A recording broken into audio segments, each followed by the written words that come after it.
जय हिंद दोस्तों, नमस्कार। आप सभी का बहुत बहुत स्वागत है एक और नए प्रोग्राम में, नए वीडियो में। मैं हूं गौरव, मेरे साथ है टीसी। आप देख रहे हैं जीएस रिएक्शन। जय हिंद भाई। और दोस्तों, कल क्या हुआ कि कल एक खबर आ गई डीसी, और इसको इंडिया टुडे ने भी कवर किया है, और मनी कंट्रोल और भी कुछ इंडियन मीडिया आउटलेट्स हैं जिन्होंने इसको कवर किया। और खबर ये था कि एक ब्राजीलियन जर्नलिस्ट है और जियो पॉलिटिकल एनालिस्ट भी उनको कहा जाता है, जिनका नाम है पेपे एस्कोबार।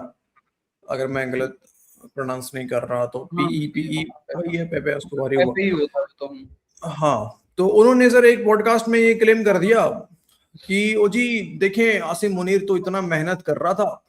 और एक तो पाकिस्तानी क्लेम करते हैं, आपको पता है, लाहौर चुरन स्टाइल में, कि देखे ईरान में जब गोले गिर रहे थे किसी को जाने की हिम्मत नहीं हुई, तब आसिम मुनीर गया। अब उस समय सीज फायर था पूरी, क्यों बाय द वे। तो इसी पे क्लेम आ गया कि इसराइल जो है, मोसाद जो है, वो टारगेट करना चाहता था मुनीर को जब वो जेनेवा गया हुआ था। और तभी पीछे पीछे जो है पाकिस्तान ने इसराइल को धमकी लगाई कि अगर तुमने ऐसा किया तो हम इसराइल को जो है निस्तनाबूद कर देंगे। अब ये वाला जब पूरा मामला सुना सर, तो मुझे दिमाग में लग गया ये तो बिल्कुल पंजाबी पाकिस्तानी पंजाबी चूरण है, लाहौरी चूरण है। और तब तक जो है पाकिस्तानी भी खूब उछाल रहे थे, खूब उछाल रहे थे। लेकिन जो थोड़ा मामला एक्सपोज होना शुरू हो गया, तो फिर इन्होंने यू टर्न मारना शुरू कर दिया। ठीक है, तो एक तो दोस्तों वीडियो इसके ऊपर है, वो दिखाते हैं आपको मियाँ साहब का। और दूसरा वीडियो जो है मियाँ साहब का, ये सर अगेन जैसा कि हम बात कर रहे थे दोस्तों, कल ही बात कर रहे थे कि डीसी वो दिन दूर नहीं है जब पाकिस्तानी ये कहेंगे कि JF-17 जो है हम ईरान को देंगे। ठीक है, और ईरान JF-17 मांग रहा है। तो आ गया सर वो खबर, तो दिखाते हैं आपको। वीडियो को लाइक करना है दोस्तों, आपको चैनल पर नए हैं सब्सक्राइब करना है, और बेल आइकॉन को जरूर सर प्रेस कर देना है। चलो, बर्गन स्टॉक में हर तरीके से इजराइल ने कोशिश की सबोतैज करने की, बस नहीं चला।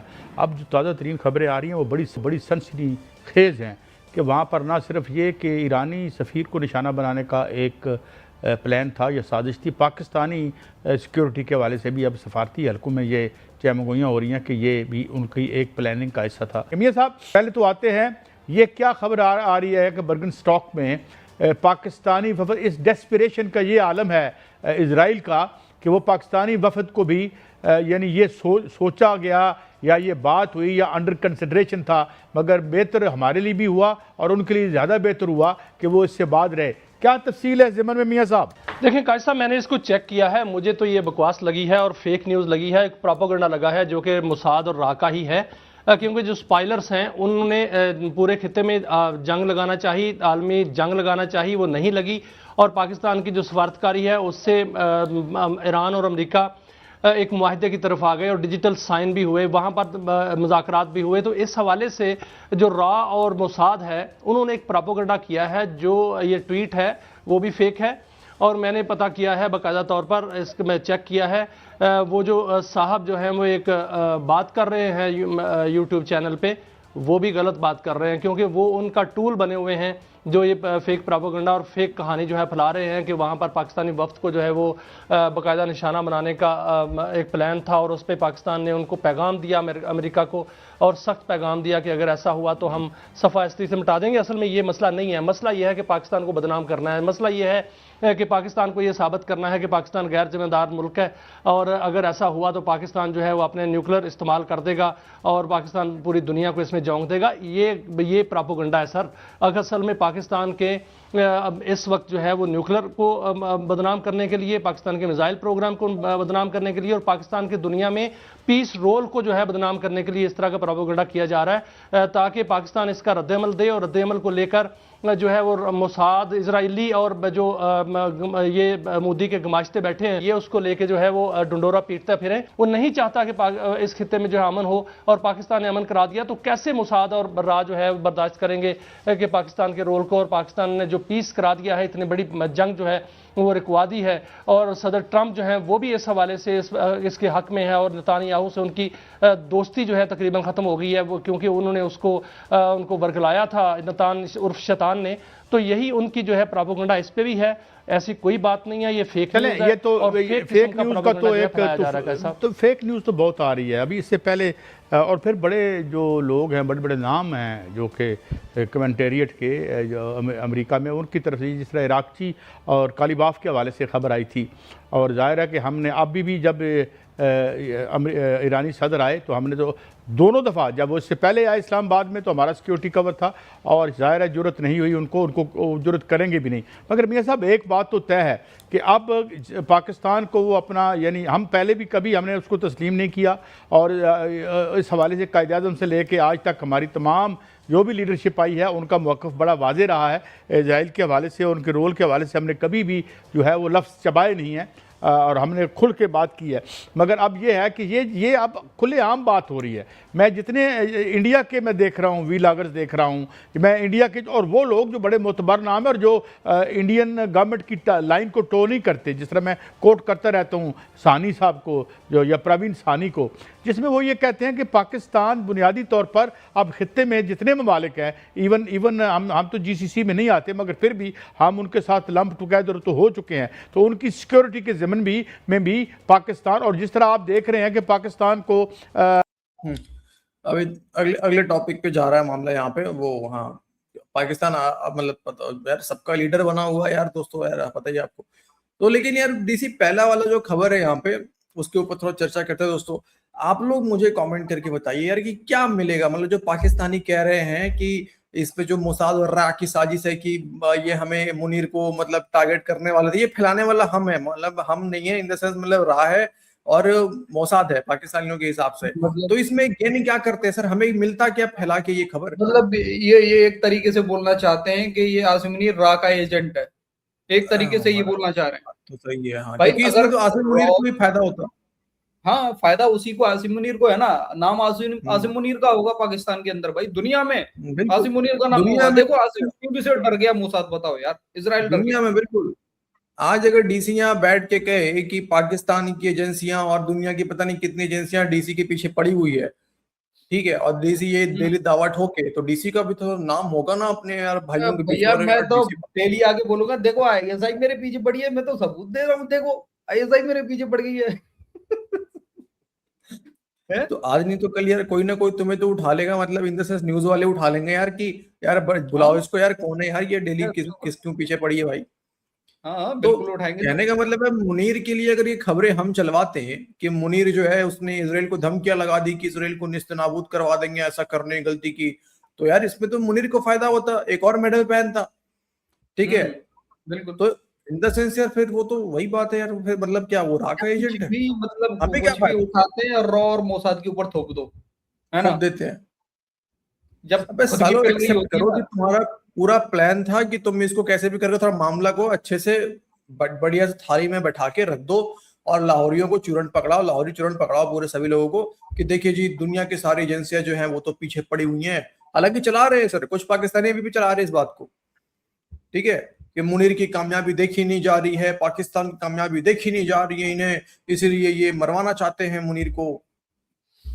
और देखो रही बात न्यूक्लियर धमकी की, तो न्यूक्लियर धमकी तो पाकिस्तान हमेशा देता रहता है यार, किसको नहीं दी है। हाँ, इंडिया को हमेशा देता है कि भाई हम न्यूक्लियर पावर है, हम न्यूक्लियर पावर है। अरे यार हमें पता है तुम्हारे पास में न्यूक्लियर बम है, इंडिया के पास भी है, इंडिया ने तो कभी बोला नहीं है कि हम न्यूक्लियर पावर है। बिल्कुल यार, चलाने का औकात भी तो होना चाहिए यार, इतनी धमकियां लगा रहे होते हैं, सबको पता है कि उसके जब तक अमेरिका परमिशन के बिना तुम्हारा आर्मी चीफ नहीं बनता है तुम न्यूक्लियर घंटा चला पाओगे, पिछवाड़े में दबा लो अपना उसको। कुछ भी चल रहा है। अब आप थोड़ा दोस्तों अभी आगे बढ़ते रहो, सब पाकिस्तान की तरक्की बाकी है अभी, तरक्की पूरा करवा के ही मानेंगे हम लोग। कतर हो या दूसरे ममालिक हों, वो कुवैत के वाले से भी बात हो रही है कि वो एक ज़ाहिर है अब एक मुतबादल तो ढूंढना पड़ेगा उनको, और ज़ाहिर है कि ईरान भी फ्रेंडली तल्लुकात अब चाहता है अपने, और उसने ईरान में जो अभी सदर मसूद ने जो बयान दे के गए हैं कि हमें यहाँ अपना एक सिक्योरिटी अरेंजमेंट करना चाहिए, और हम अपने प्लेटफॉर्म से ये कहते रहे हैं, हमने तो चले अपना एक नाम दे दिया इस्लामिक नेटो का, इसे कोई और भी नाम दे दें, बहरहाल एक हमें अब सिक्योरिटी एनवायरनमेंट इस तरह का हो गया है दुनिया का कि हर मुल्क को और खित्ते में तमाम वो ममालिक जिनके मफादात आपस में यानी बाहम एक दूसरे से जुड़े हुए हैं वो मिल के करें। आप इस्लामी ममालिक हमारी तरफ देख रहे हैं अपनी सेफ्टी के लिए, और बजा तौर पर हम उनकी सेफ्टी करने को ज़हनी तौर पर, अमली तौर पर और हर तरह से तैयार भी हैं। सवाल ये बताएं कि जिस तरीके से कतर ने हमारे साथ सुना है कि नेगोशिएशन में है और एक नया सिक्योरिटी पैराडाइम कह लें, ये एक शिफ्ट आ गई है, और हमने देखा है कि अब अमेरिका बहादुर की बजाय यहाँ रीजन में पाकिस्तान की तरफ बहुत से मुल्क देख रहे हैं। बहुत से मुल्कों ने हमारे साथ हमसे ले रहे JF-7 थंडर की बात करें और दूसरी बात करें। सर देखें, जो इत्तेहाद की मैं बात करता हूँ 6 मुल्कों के इत्तेहाद की, वो यही इत्तेहाद है कि जिसमें जो दिफाई इत्तेहाद भी होगा, और JF थंडर 17 जो है वो तो हर मुल्क लेने को तैयार है। वो तो ईरान भी लेने को तैयार है, कतर लेने को तैयार है, कुवैत में लेने को तैयार है, और दीगर जो ममालिक हैं जिसमें मिस्र है वो लेने को तैयार है। तो ये तमाम ममालिक जो हैं ये पाकिस्तान की दिफाई इंडस्ट्री से फ़ायदा उठाना चाहते हैं, और पाकिस्तान ने भी जो है वो अपने दरवाजे खोले हैं और अपने जो है इंडस्ट्री को इन मुल्कों के लिए खोला है कि वो ना सिर्फ जहाज़ उनको दे सकते हैं बल्कि उनको उनके पायलट्स को ट्रेनिंग भी दे सकते हैं। और उनको जो है जाहिर है जब जहाज़ देने होते हैं तो उसकी जो उड़ान के लिए जो पायलट की ट्रेनिंग है वो भी वही मुल्क जो है वो देता है। तो पाकिस्तानी जो पायलट्स हैं वो ना सिर्फ ट्रेनिंग देंगे बल्कि हम जहाज़ भी देने को तैयार हैं।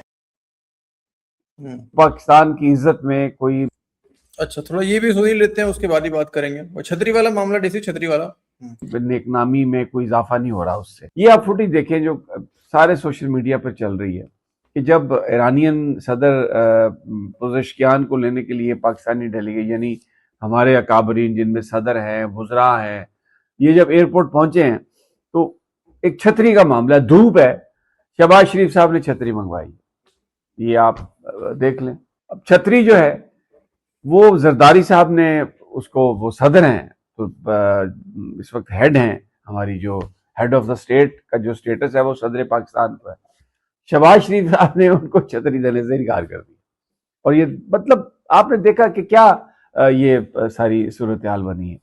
अच्छा थोड़ा सा अगर आप इसमें रिसर्च करें तो आपको ऐसा लगता है कि हमें ये मालूम होता है कि शहबाज शरीफ साहब छतरी के मामले में बहुत टची हैं। वो कहते हैं छतरी किसी को नहीं देनी अपनी। वो बरतानिया में भी एक प्रोटोकॉल ऑफिसर बारिश में, तो उन्होंने छतरी ले ली उससे, और वो बेचारी पीछे चलती आ रही है बारिश में पूरा, तब भी एक जगह हंसाई हुई थी। हाँ तो वो, लेकिन जरदारी वाला जो वीडियो था ना डीसी, वो देखा तो सही बात है। उसमें देखो एक टाइम पे कुछ लोग ये बोल सकते हैं अरे नहीं नहीं वो तो जरदारी बोल रहा होगा कि अरे मैं ले लेता हूँ, मैं पकड़ लेता हूँ, तो कटरा शरीफ ने कहा होगा अरे नहीं नहीं तुम क्यों पकड़ोगे, मैं ही पकड़ता हूँ, आप बड़े हैं। लेकिन वो लेके भाग जाता है भाई साहब। पर हाँ मैं वही तो कह रहा हूँ कि चलो ठीक है आप बड़े हैं मैं पकड़ लेता हूँ, लेकिन वो तो बेचारा धूप में चल रहा है, उसको भी ले लेता साथ में। हाँ वो बेटा भाग लेता है, आगे निकल जाता तुरंत। मतलब हरकतें हाँ। अजीब टाइप की। रुको मैं वो वीडियो एक बार जरा अच्छे से प्ले कर देता हूँ यहाँ पे, क्योंकि वहां पे तो सही से दिखा नहीं था। लेडीज वाला भी तो था यार, वो भी बेचारी बारिश में चल रही है, उसको भी ले लेता साथ में।